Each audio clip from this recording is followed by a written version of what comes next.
Good morning সকলকে। Welcome to my channel Nirab Dinlipi. Today is a good day because I will go to Calcutta. এরপর আমরা Bolpur station থেকে train ধরে আমরা চলে যাব হাওড়া। আমরা রাজগীর এক্সপ্রেস ট্রেন ধরে চলে যাব হাওড়া এবং সেখান থেকে আমরা যাব কাকুরগাছি মা মনসা মন্দির। ট্রেনে যাওয়ার সময় না বাইরের ওয়েদারটা ভীষণ সুন্দর ছিল, মানে বৃষ্টি হওয়ার ঠিক পূর্ব মুহূর্ত বা ঝড়ের পূর্ব মুহূর্ত। ট্রেনে জানালার ধারে বসে বাইরের বৃষ্টির দৃশ্য উপভোগ করার কিন্তু অনুভূতিটা সত্যিই দারুণ।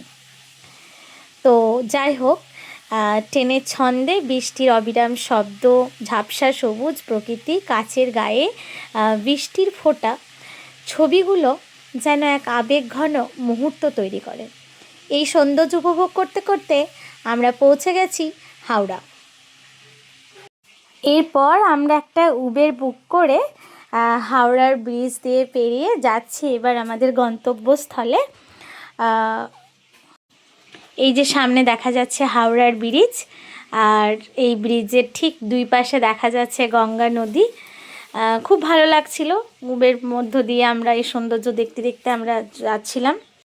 এই যে ভিতরে আমরা বসে আছি, আমার শরীরটা না একটু খারাপ খারাপ লাগছিল, তাও যাই হোক একটু আনন্দ হচ্ছিল মায়ের কাছে যাব বলে।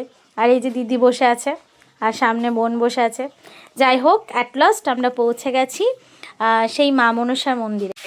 কলকাতার কাকুরগাছিতে অবস্থিত মা মনসার এই মন্দিরটি কিন্তু একটি অত্যন্ত জাগ্রত এবং ঐতিহ্যবাহী তীর্থস্থান।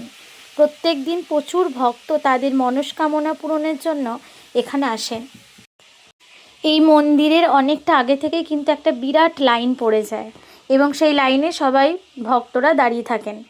পুজোর সামগ্রী কিনতে পাওয়া যায় মন্দির চত্বরের মধ্যেই, এবং মন্দিরে পুজো নেওয়া হয় সকাল 7টা থেকে 11টার মধ্যে।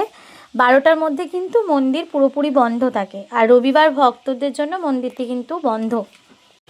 যাই হোক, আপনারা সকলেই মা মনসার দর্শন করুন। মা আপনাদের সকলকে ভালো রাখবেন এবং সুস্থ রাখবেন।